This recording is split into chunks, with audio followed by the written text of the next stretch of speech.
news and read out all the nonsense so you guys don't have to. It's May 19th, you guys. May 19th. It's Tuesday. Tuesday 19th. It's 2026. And yeah, let's start off with some birthdays.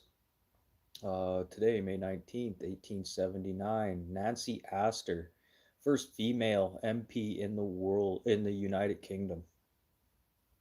Yeah, she passed at the age of 84. And today in 1881, Mustafa Kemal Ataturk, he's the founder of the Republic of Turkey. He passed in 1938 at the age of 57. And then there's Ho Chi Minh, was born 1890, passed at the age of 79, founder of the Indo-Chinese Communist Party and served as Prime Minister and President of North Vietnam. Wow, he had quite the career. Ho Chi Minh Trail, you probably hear about that like during the Vietnam War. It was like one of the main routes.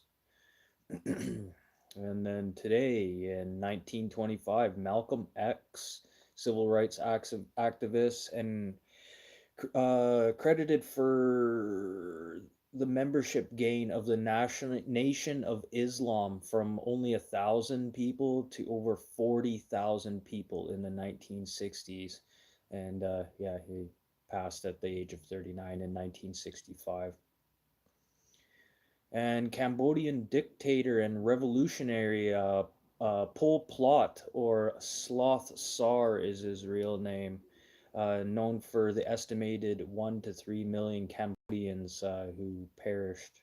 He passed in 1998 at the age of 72.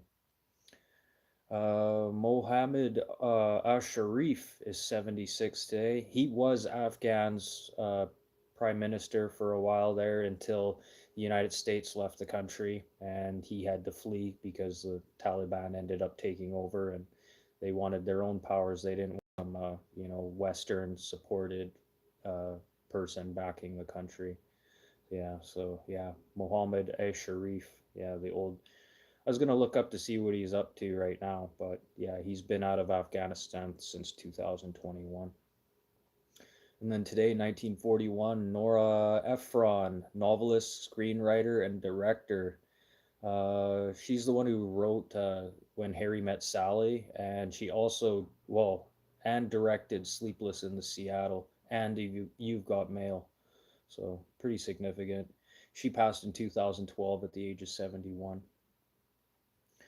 And today in 1946, French pro wrestler and WWF superstar Andre the Giant. Yeah, it was his birthday today. He passed in 1993 at the age of 46 from congenital heart failure due to his size. And just, yeah, the last of the Giants. You ever see Andre the Giant hold a beer can? Like, holy, it looks like a toy. It's so crazy when Andre the Giant would hold just a beer can. And then imagine him just flying back in the day from like Japan and all these other countries. Like, that'd just be insane. He'd get on the plane, sit down, the whole plane goes like this. And then today in 1918, Florence Chadwick, in 1950, became the first woman to swim across the English Channel in both directions. She passed in 1995 at the age of 75. Here, I might as well read some of these off. Things that happened today in history. English King Henry VIII's second wife is beheaded at the Tower of London on charges of adultery, incest, and treason. This is pretty much all trumped up charges on her. Their marriage wasn't going so good back then. So, yeah, and the people really didn't really agree with her. And by the sounds of it, she didn't come out very much. And I think what the final straw was is she had a miscarriage, which really didn't help the relationship. So yeah, King Henry VIII just had her off with her head. So yeah, that's a good way to get a divorce, eh? Today in 1643, Massachusetts Bay, Plymouth, Kentucky, yeah, Kentucky, Oh, sorry. Connecticut. Sorry. So Massachusetts Bay, Plymouth, Connecticut, and New Haven formed the United Colonies of New England. And I think that was part of that "Don't Tread on Us" kind of movement back in 1943, if I'm correct.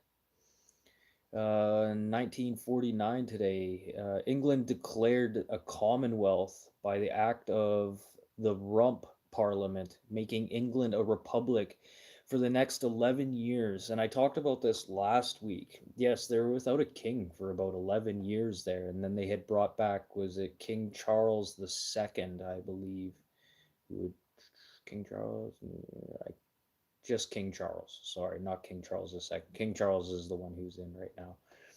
So yeah, that's pretty interesting. Yeah, that the English declared their Commonwealth. So I think that's why you have, like, the way things are in England right now. You have a king, and then you have, kind of the Commonwealth running too behind it. I don't know, very complicated. And then today in 1885, German Chancellor Otto von Bismarck takes possession of Cameroon and Totogoland in Africa. Yeah, around that same time, yeah, there's a lot of countries actually had some freedom given back to them too. 1898, U.S.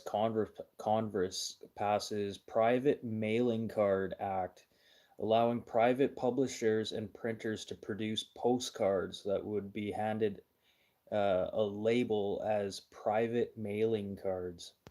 So, yeah, I guess the first postcards allowing, I don't know, I guess everything had to be done specifically. You weren't allowed to just, I should have looked into that a little bit more. And then, yeah, this Mustafa Kemal Atatürk guy is up here again. Lands at Samsun on the Black Sea coast, beginning the Turkish War of Independence, becoming the first president of Turkey in, yeah, 1923. And what's funny is it's also his birthday. It's his birthday today too, which is like, and the same thing happened to me yesterday when I was talking about that hockey player. What's that hockey player's name? Jerry Curry. Yeah, like so weird. Like history is kind of just repeating over itself, or was that like actually planned? Yeah, so Mustafa Kamil Atatürk. Yeah, yeah, this is where he started the revolution. So Turkey could have its independence. Interesting. And then they gained independence in 1923. And today in 1926, NBC National Broadcasting Company is founded by RCA. That's the Radio Corporation Company of America. And then today, Spike Lee's Do the Right Thing premieres at Cannes Film Festival in 1989. 1958, Rogers and Hammerstein, South Pacific, yeah, South Pacific, the soundtrack album goes #1 for 31 weeks. That's crazy. South Pacific. I'm trying to think of that song and I can't think of it at all. And then there's Willie T. Ribs, sorry, the first American to make it to the Indianapolis 500 starting grid, 1991. And this is a funny one. 1780. At midday, near total darkness hits New England, now known to be caused by forest fires here in Canada. Yeah. So yeah, time's just repeating itself now. Same things seem to just keep repeating themselves. But that's really funny that, people are like, wow, these are like the worst forest fires and stuff we've had. No, no, it's not. It's not. It's just we hear about more of them because of social media. Hey, Rob. Hey, Pat. Okay, I don't need that paper anymore. Oh, and over to some Canada news today. Oh, yeah, it's 8 degrees Celsius in southwestern Manitoba. That's 46 degrees to you guys down in the States. For some reason, I got skipped to thinking that today was Wednesday, because it was supposed to be a long weekend to who it matters to today. But wow, I feel like I'm in Wednesday for some reason. So over to Quebec province here, outside the city of Thetford Mines in Quebec region.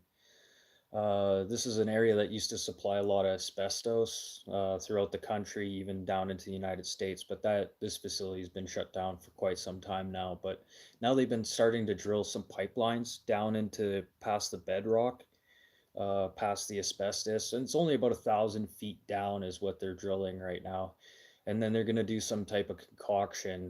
By the looks of it, it's just going to be mostly salt water with some type of, yeah, they won't say what type of catalyst that they're going to add in with this. But what their objective right now in Quebec is to try and produce green hydrogen with, less manufacturing, due to the fact that most of the hydrogen that you see coming across like the world right now is coming from major industrial facilities like fertilizer plants. That's where a lot of hydrogen is created. But the thing is, they need this hydrogen for themselves too. There's a lot of hydrogen that goes into making fertilizer. So this is their way of trying to make this feasible. It's kind of just a test right now to see if this is going to work. But if it could work, this could be a good thing for Canada. And but it's a double-edged sword again, because now you're gonna have environmentalists coming in saying, "Hey, what what are you putting in the ground? Is this going to affect our water and stuff like that?" But I lived in Quebec for 2 years. Trust me, the ground's polluted enough. If you guys are worrying about the ground being polluted, I wouldn't worry about it much more. It can't be any more polluted than what it is. Like literally, they had a UN base there producing munitions, which is they're just throwing everything wherever they could. There's literally mercury, copper, all this stuff literally just oozing up through liquids through the ground if you go to certain lakes. And most lakes around this area, it says do not even swim in, or swim in at your own risk. So it's a double-edged sword, but if they can get hydrogen out of this new way, it could be feasible. And like I said, this asbestos mine isn't doing anything right now, and to maybe try and get something out of it, get some more jobs created too, could be a good thing.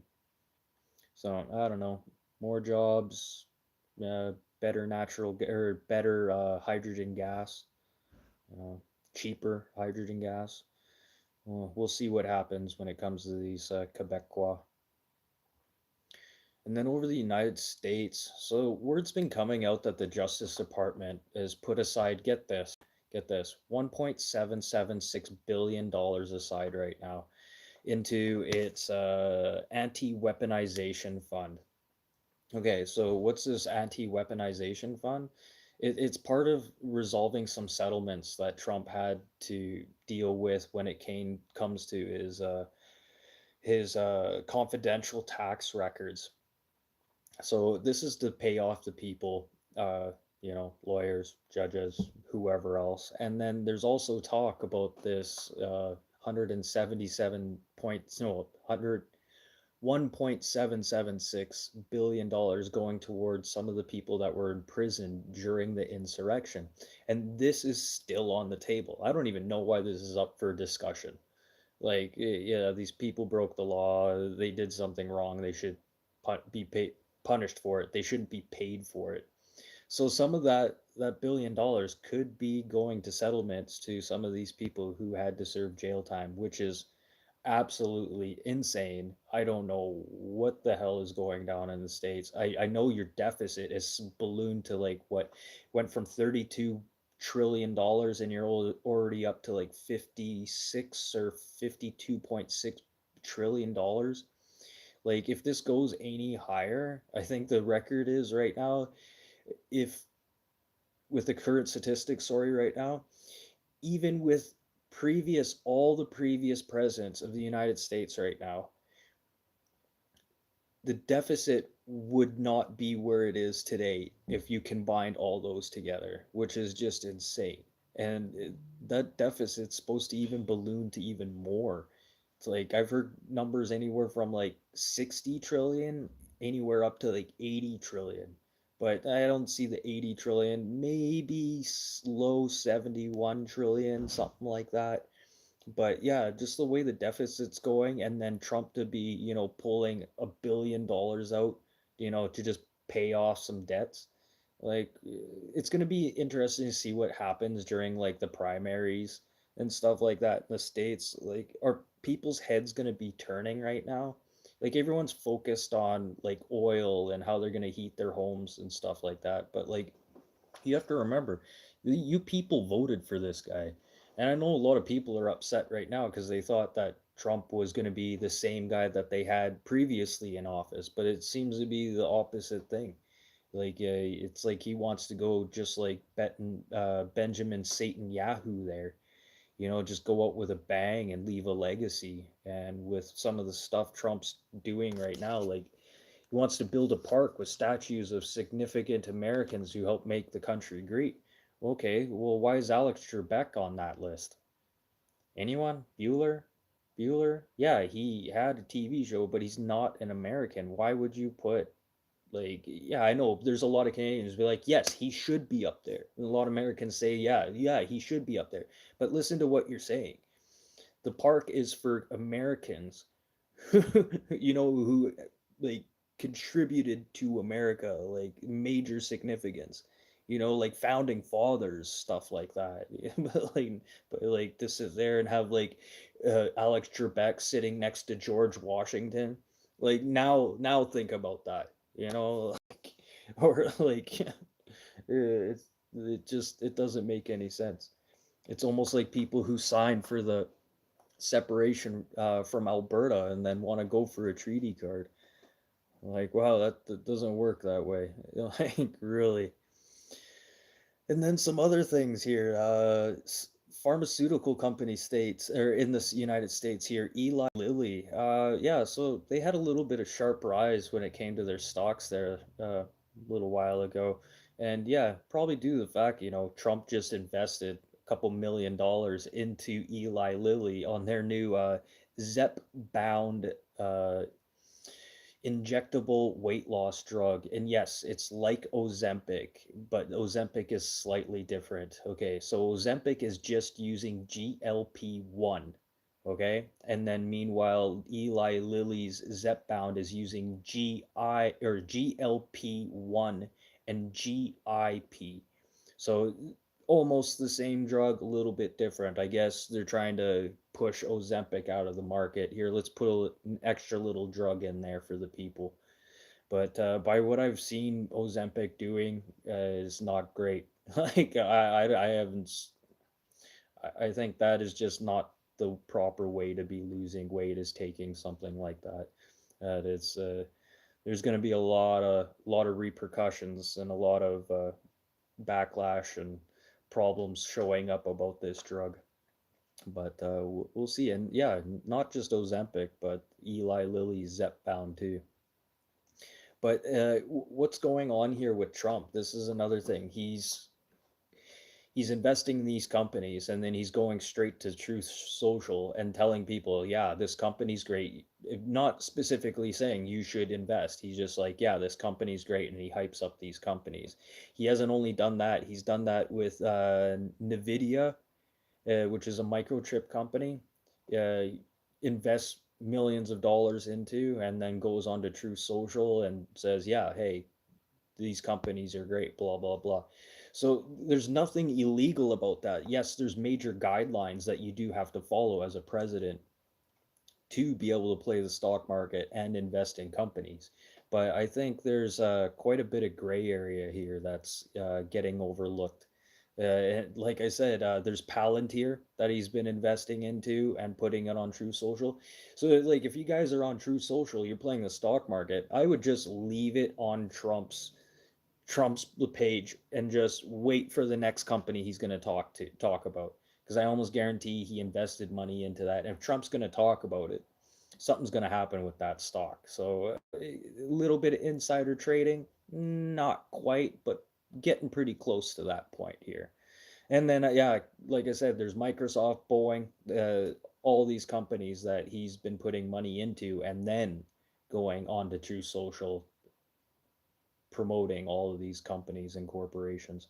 So, like the other day when he did Nvidia, he even put up on there what to look for. Like if you wanted to go look up them up on the stock market, he even put their marker right there. So it just made it so much easier for you. Like that's just absolutely insane. Uh,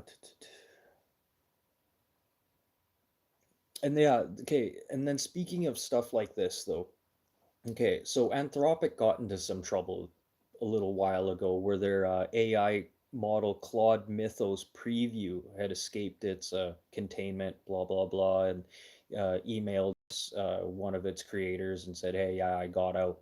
Well, there was a meeting between the Pentagon and this AI company who's doing Claude, sorry, Anthropic, sat down with Anthropic, and Anthropic said, "Hey, we don't want you using this for warfare." Blah blah blah.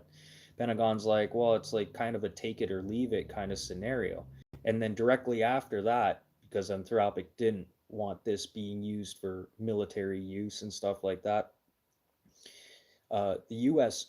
goes and on True Social, the U.S. government, well, Trump goes on True Social and just completely slams this company, saying like, "Hey, everyone, get away from this company. We shouldn't be dealing with this company. This company is bad." So like right there, just because Trump didn't get his way, so like that really makes you think again. So these pharmaceutical companies like Eli Lilly, Nvidia, Palantir, Microsoft, and Boeing, what's in this for Trump then? What kind of deals did he really make behind the tables? Because if he's going to hype these companies out of something, he had to have got something. You don't do anything for free.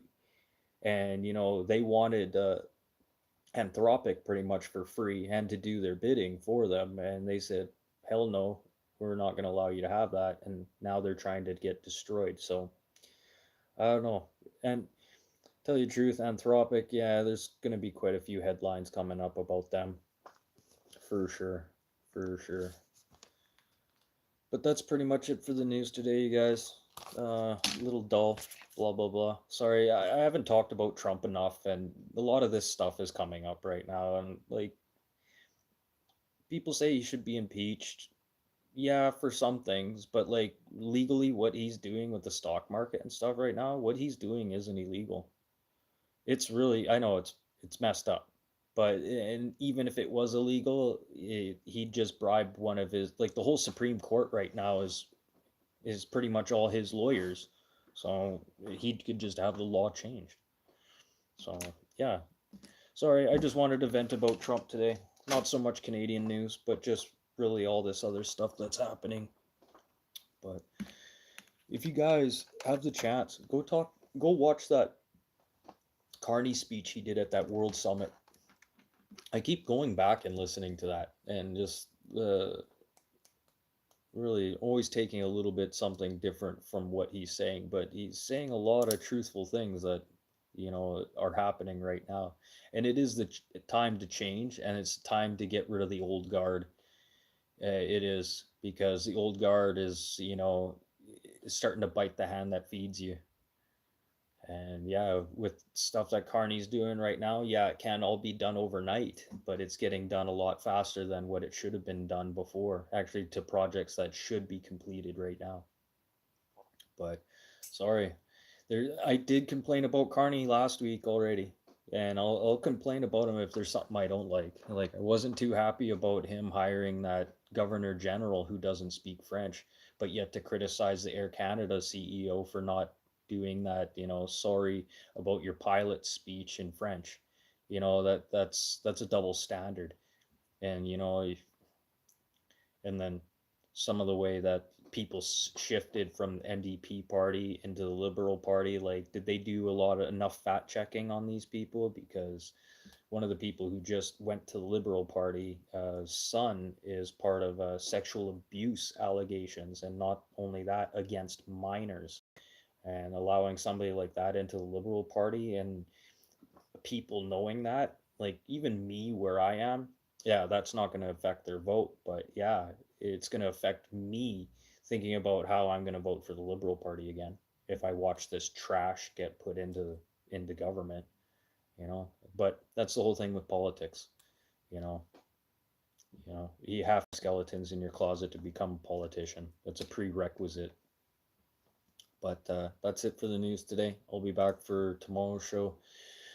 New stripped down 30 minutes or less. Why? Because anything longer than that's probably just BS anyways. So yeah, Monday to Friday, 4 to 4:30 p.m. Central Time. And yeah, see you guys tomorrow. You guys have a good one. Peace out. Oh, that didn't work. There we go. See ya.